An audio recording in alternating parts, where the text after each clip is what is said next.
What are we gonna do? We're gonna let that be. Well, we are back, and those two games that just happened today, especially that Kings and Warriors game, was a game that you had to be watching. I don't care what you were doing. You could have been playing the game, could have been at school. I don't care what you were doing. You needed to tune into that game. Nets go up. Well, Nets. I wish. Philly goes up 2-0. Kings, surprised probably everyone watching the game. They go up 2-0 on the Warriors at home, and now they're going back to the Bay down 2-0. First of all, let's talk about that Nets matchup.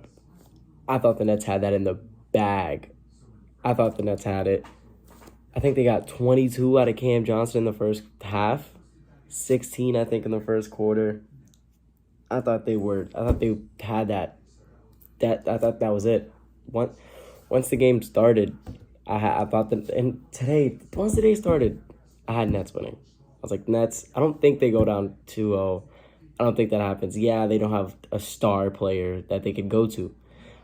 But Joel Embiid didn't play as good. I think he had 9 turnovers. He had maybe 20 points at max. And James Harden didn't play good at all either. None of their star players played good. I think Tyrese Maxey was the one that came in handy tonight. He had 5 threes, I'm pretty sure, 28 points, 29 points.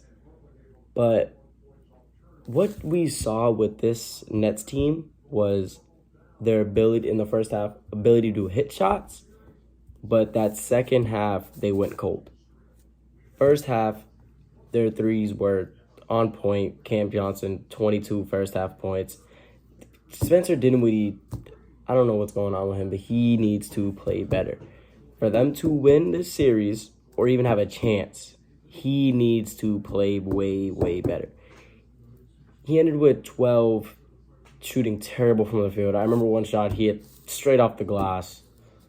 That's when I knew Spencer Dinwiddie would have a terrible game today. That was it was a reckless shot. He threw it up, I'm pretty sure, off the catch, and someone closed out, and he hit the straight backboard. It was a clink. It was bad. But for the 76ers to even win this game and Joel Embiid not have 25-plus or Harden have 20-plus is really, really scary for any team in the East to even have. This is a low-scoring game, but for any team in the East to watch this and see this team just won with their 2 best players not having more than 20-plus or 25-plus is a scary sighting. For any team to do that, it's a scary sighting for any team. But now going back to Brooklyn, they're down 2-0. I don't see a situation where they come back from this at all. I think 76 have this in the bag. They might push it to 6. They'd be lucky if they push it to 7. But I think the max they do is push it to 6. I think 76ers close this out at home when they come back. But now we get to the interesting game that just finished probably 20 minutes ago, and that is the Kings and Warriors game. Draymond Green ejected Domantas Sabonis and was in for a ride, physical battle with that entire Warriors team. Hurt his jaw, got stepped on. But when I knew this game was over was right when Draymond Green got ejected. Now I'll tell you why. In this game, if you watch when they were running small ball, the Warriors, with Draymond Green as the 5 and Curry and Draymond Green as the main pick and roll, the shots they were getting were great shots. I think the lineup they had at the time was Curry, Draymond, Curry, Draymond, Wiggins, Clay, and Gary Payton II. And they would run this high screen and roll with Curry and Draymond. They would blitz Curry, and Draymond would drop to like top of the key free throw, give it to Draymond, and they would get a Gary Payton layup or a corner 3 from Andrew Wiggins or Klay Thompson. And that was the Warriors' offense we're normal to seeing, is them getting great shots. But once Draymond got ejected and Looney got in, the offense was very, very different. Now, they were still trying their best to run the screen and roll, but with Looney now instead of Green, the IQ of Looney, well, not the IQ, but the passing of Looney's game is not there. So now you're not able to force those guys in to push on Looney and rotate because his passing is not a threat. Now, the with Looney now in, you're not going to get those good shots. You're not going to get those layups because we're not, as the Kings, we are not going to go force Looney to go make a play. Well, we are. We're going to force him to make a play with the ball. We're not going to let him get it out of his hands. So what we're going to do is we're going to stay on our man, stay at home, and Looney is going to either go to the rack and now we're going to crash, or he's going to shoot a 15-footer, which we will be perfectly fine with. We're not going to worry about it at all. Now, what surprised me most about this game was the Kings' defense.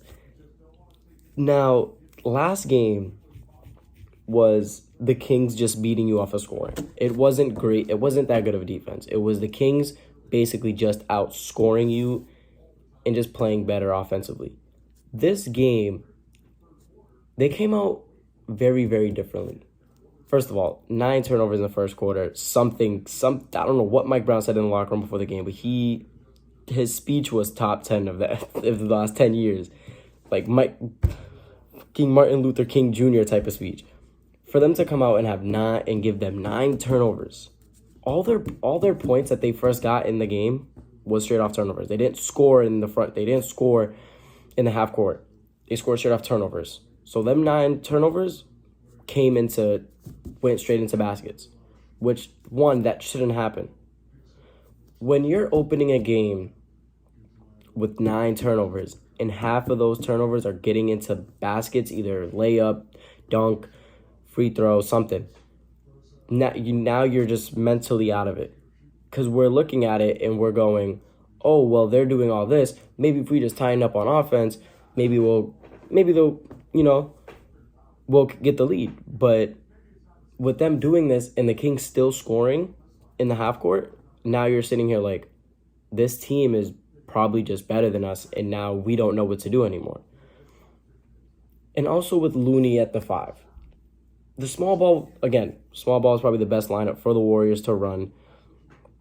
But with Draymond Green at the 5, they was able to blitz De'Aaron Fox and make it harder. It wasn't very, obviously they're going to score no matter what, but it made it harder for the Kings to score. Now, when I was watching the Kings offense with Looney at the 5, they were running this high screen and roll with Fox and Sabonis, and Fox was getting basically free runners, free jump shots every time. I don't know what they're going to do to get rid of this, because if Draymond Green has another game like today and he's either in foul trouble or gets ejected, I think the Kings can win the game either way. They already have a great chance of winning with Green in the lineup. Now with Green out of it, you're in a tough situation now.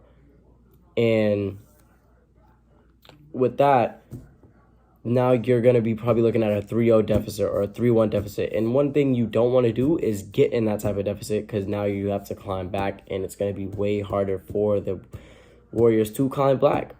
It's going to be way harder, and they don't want that for them. Yeah, you're the defending champs. Yeah, everyone believes in you. But do you believe in yourself to win this? Because the way it's looking, you look like you do. But I feel like deep down, you don't. When, I think it was second quarter, something happened and someone called a timeout. Clay's walking to the bench and clapping. He's clapping and smiling. Like he was just like, oh yeah, you guys are up and all this, but we're just gonna come back and win. You guys lost. Now what do? You were doing all this, smiling. You guys are all smiling, and you guys are down 2-0 in a series. Why are you smiling? You guys are on the brink of going down 3-0. Why are you smiling? You're losing. Take it more seriously. Yeah, it's a game of basketball. Yeah, playing for fun. But it's like, I feel like there's a time and place where there's a time and place And that time to sit there and clap and smile wasn't the right place. And on that Sabonis play, I do think Sabonis accidentally grabbed his foot. I don't think it was an intentional grab. I think he was just protecting him, and he didn't know his hand was locked in with Draymond Green's foot. I don't think he knew. But the Warriors are in for a tough battle in the Bay. I don't think it's going to be easy. I don't care if they're home. I don't care if they have the best home record. I don't think it's going to be easy for them. But I think the next time they play is Thursday. Hopefully, it's going to be a great game. Maybe they come out, they win. But we will find out. Hey, but what we will do in the meantime is they will light that beam and they will have it on. This has been Still Don't Have a Name, my podcast, Malik's podcast. Hopefully in a name soon. And we'll be back later.